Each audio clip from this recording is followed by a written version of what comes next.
Challenger. At the Kennedy Space Center in Florida, USA, the STS-51L Challenger Space Shuttle is preparing for launch.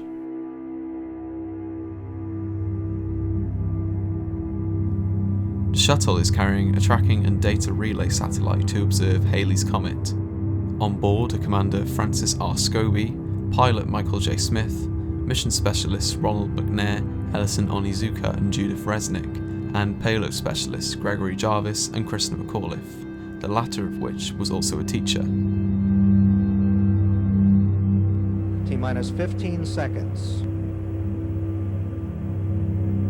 T-minus 10, 9, 8, 7, 6. We have main engine start. 4, 3, 2, 1, and liftoff. Liftoff of the 25th Space Shuttle mission, and it has cleared the tower. Roger, roll, Challenger. Good roll program confirmed. Challenger now heading downrange.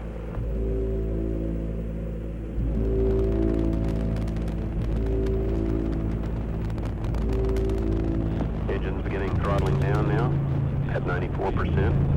Normal throttles for most of the flight, 104%. We'll throttle down to 65% shortly. At exactly 38 minutes past 11 in the morning, the shuttle successfully lifts off from the launch pads. At T plus 28 seconds, the space shuttle's main engines begin throttling down to prevent external aerodynamic forces from overloading the craft. So far, everything is currently operating normally. 73 seconds after liftoff, at around 46,000 feet, the craft explodes.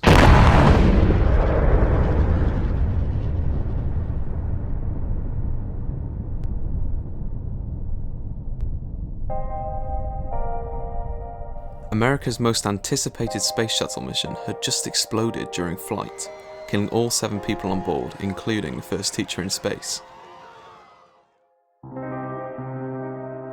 The big question is, why did it explode? Why did a possible known malfunction go overlooked by NASA? The incident then prompted a wide investigation into its failure and why the explosion on the Challenger really happened.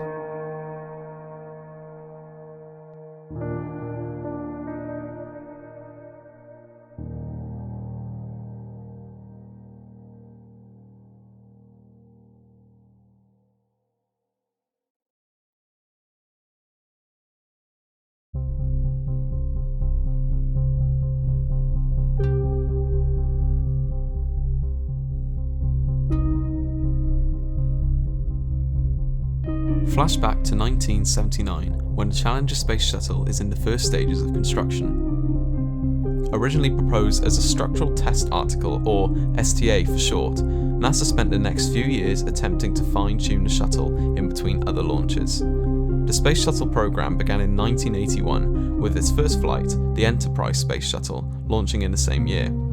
The program was really important to NASA. It was a chance to prove that they were at the top of the game.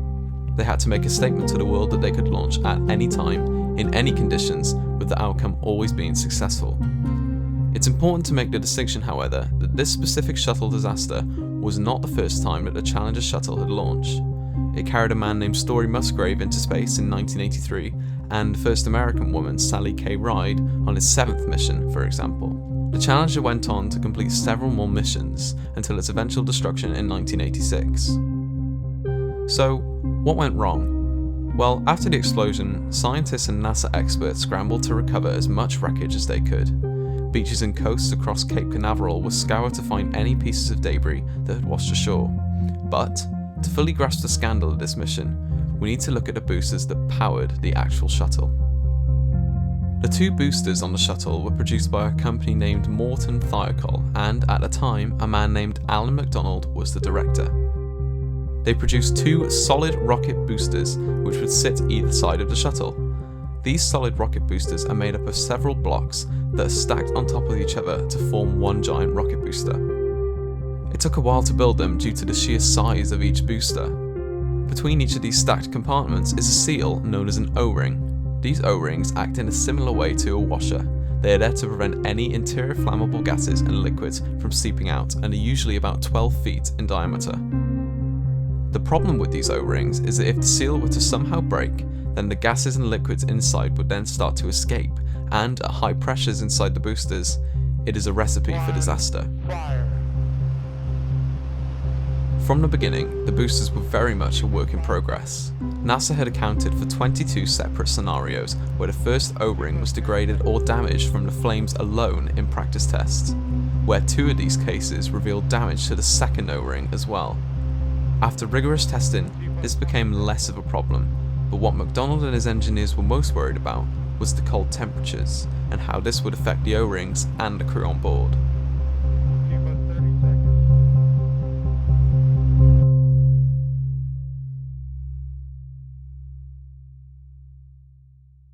What are you most excited about?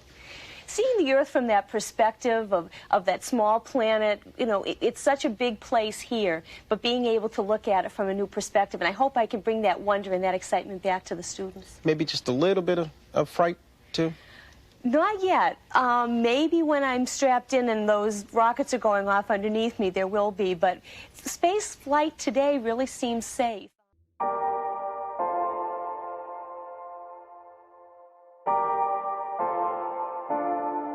Fast forward to January 1985, when the crew for the STS-51L Space Shuttle mission was announced.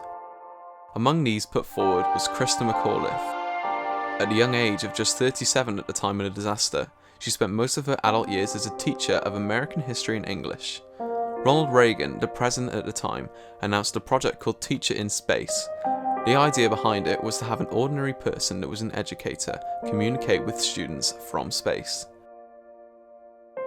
McAuliffe, who had always had an interest in space, jumped at the chance to fulfill a childhood dream, as well as to demonstrate the important roles that teachers played in serving their country. She was then shortlisted as one of 10 applicants for the program and eventually was made the primary candidate, with a woman named Barbara Morgan as a reserve. And the winner, the teacher who will be going into space, Christa McAuliffe. Where's that you? That's so well done. You want to say something about yeah. It's not often that a teacher is at a loss for words. I know my students wouldn't think so. I've made 9 wonderful friends over the last 2 weeks. And when that shuttle goes, they might be one body. But there's going to be 10 souls that I'm taking with me. Thank you. That's great. It's quite sad to realise that signing up to what was a childhood dream would eventually result in her untimely death due to carelessness from NASA, and that's exactly what caused the explosion. You see, when the Challenger eventually launched on January 28, 1986, it had already been postponed a number of times previously. It was originally meant to launch in July of the previous year and was then moved to November and then postponed 3 times in the month of January, and only then was the final date settled. NASA was prepared to launch the shuttle in the height of winter to prove that it could maintain the miracle persona that it could do almost anything. And it was this factor that engineers at Morton Thiokol feared. And he said, Al, he says, we were just told that there was a weather forecaster, I believe in Orlando, that was forecasting a cold front in the area of Florida that might drop temperatures as low as 18 degrees Fahrenheit by tomorrow morning.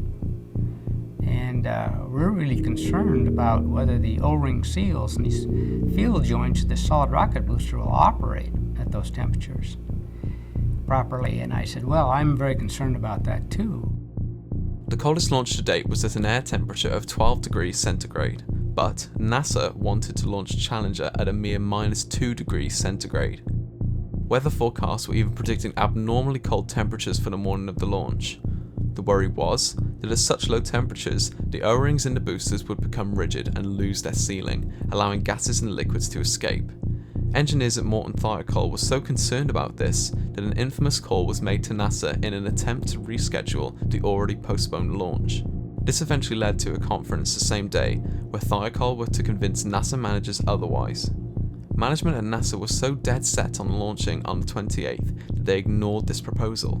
One manager supposedly said, "I'm appalled by your recommendation. When do you want me to launch? Next April?"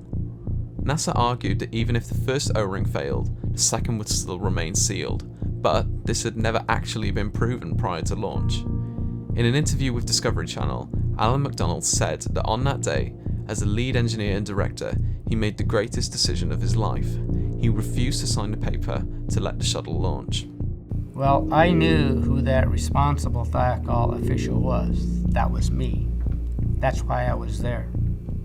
And I made the smartest decision I ever made in my lifetime. I refused to sign it.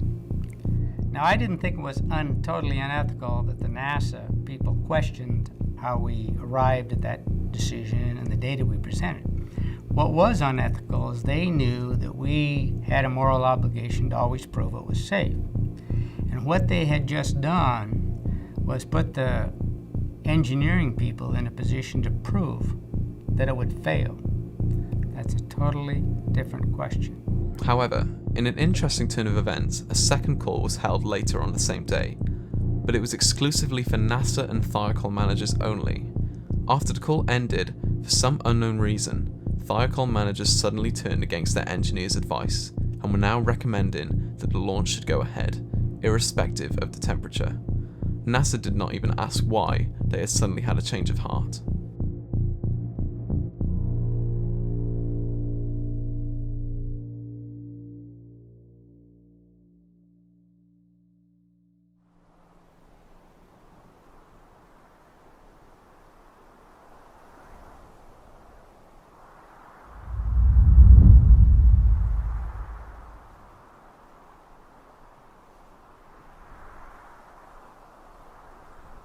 The date is January 28, 1986. It's launch day. The shuttle, as well as the boosters and surrounding equipment, is covered in ice. Christa and the 6 other members of the Challenger crew are preparing for their big day. The engineers are feeling apprehensive, while NASA managers are wrongfully optimistic. Workers spend the better part of the morning trying to clear the launch pad of ice, but that would realistically do nothing to combat the already cold temperatures. Just like the weather forecasts and engineers predicted, this would be NASA's coldest launch ever at a mere minus 2.2 degrees centigrade. Knowing what you know now, let's go back over the same footage of the launch from the introduction, where evidence of a failure was showing even before the shuttle had lifted off. T-minus 15 seconds. T-minus 10, 9, 8, 7, At T-minus 6.6 seconds, the main engines are ignited. Let's pause here. In this photo, grey smoke can be seen escaping from the right booster. This essentially means that the O-ring in this booster has already lost its seal before the shuttle has even launched. This is obviously due to the freezing temperatures that the engineers had warned NASA about. From T plus 0.6 seconds to T plus 2.7 seconds, smoke was seen pouring out of the right-hand booster. This leakage of fumes occurred because the casing of the booster had caved under the pressure of the ignition process, meaning that the casing had bent away from itself, allowing gases of up to 2,760 degrees centigrade to escape.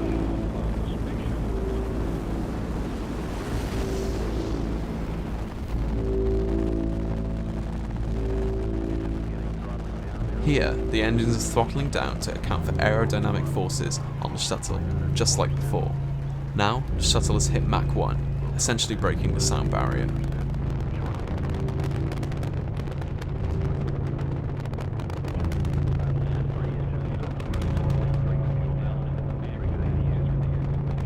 Now, 51 seconds into flight, the main engines are now throttling back up to 104%. Here you can see that the hot gas is escaping through a now well-defined hole in the booster. In an even worse case scenario, a wind shear hit the shuttle around this time and had shattered a temporary oxide seal that was in place since the O-rings were damaged beyond repair. Analysts suggested that had the wind shear not hit the craft, then the oxide seal may have held through until low Earth orbit. Now the plume is well defined. Everything that could go wrong is now going wrong, because liquid hydrogen is now leaking from the external tank. And then, 10 seconds later, as we know, everything comes to a stop when the shuttle explodes. 1 minute 15 seconds, velocity 2,900 feet per second. What's even more harrowing about the destruction of the Challenger is that it is believed that the crew did not die from the breakup of the vehicle. Instead, most of the crew, if not all of them, were alive, tumbling towards the Earth under an acceleration of around 20 Gs, meaning they would have been alive until they were killed at water impact. Experts believe this is the case since 3 personal egress air packs, or PEEPs for short, had been activated. They are packs to supply 6 minutes of breathable but unpressurized air for the members of the crew. If the cabin stayed pressurized during freefall, then it is likely that the crew made the journey up and the journey down very much alive, whilst their families and parents watched their deaths from the ground below. They're gone to space. Oh, they were here and now they're gone.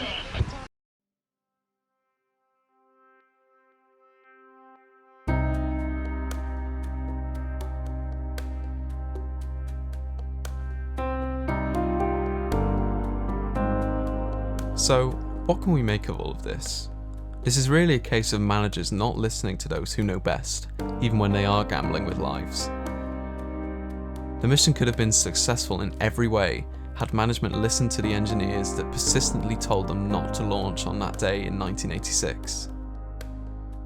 NASA created the Office of Safety, Reliability and Quality Assurance in response to the disaster, for all that it means. And Morton Thiokol was to pay $10 million as a clause in an agreement with NASA stated that they were to pay reparations if a disaster occurred, and they did. It's just a shame that it had to cost 7 lives in the process. Most of the audience who watched the launch were children, since the Teacher in Space program attracted many schools to partake in viewing the historic event. Oh, she's so nice. She's just a real caring, kind person. She's like she's kind of like a big sister to me, kind of. She's just really special. The Space Shuttle continued with many launches after, but the Challenger era came to a close after the incident. In 2011, the shuttle program was discontinued indefinitely. Another disaster on the Columbia Space Shuttle, arguably even worse than the Challenger, occurred in 2003. Most likely leading to the downfall of the program. A day of remembrance was held 3 days later, and President Reagan had this to say about the Challenger disaster.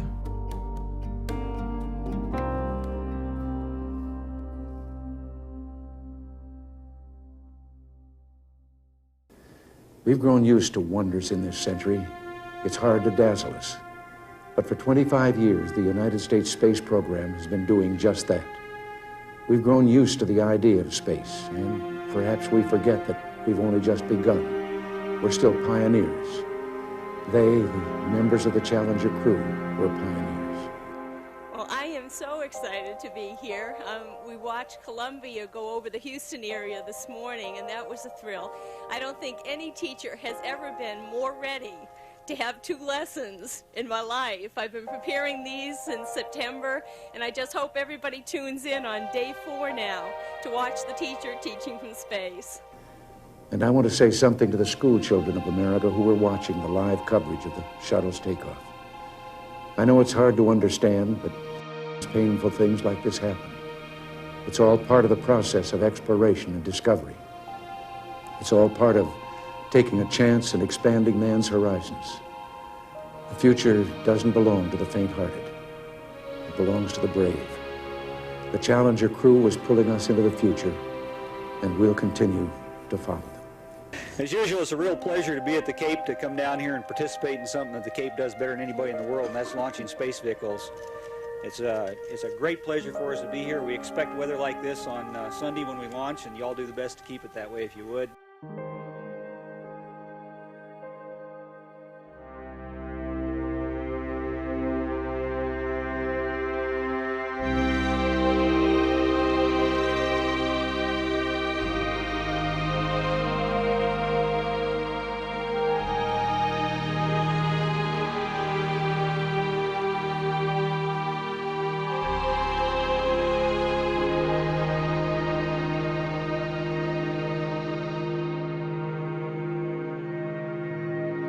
On this day 390 years ago, the great explorer Sir Francis Drake died aboard ship off the coast of Panama. In his lifetime, the great frontiers were the oceans, and a historian later said he lived by the sea, died on it, and was buried in it. Well, today, we can say of the Challenger crew, their dedication was, like Drake's, complete. The crew of the Space Shuttle Challenger honored us by the manner in which they lived their lives. We will never forget them, nor the last time we saw them this morning, as they prepared for their journey and waved goodbye, and slipped the surly bonds of earth to touch the face of God. Thank you.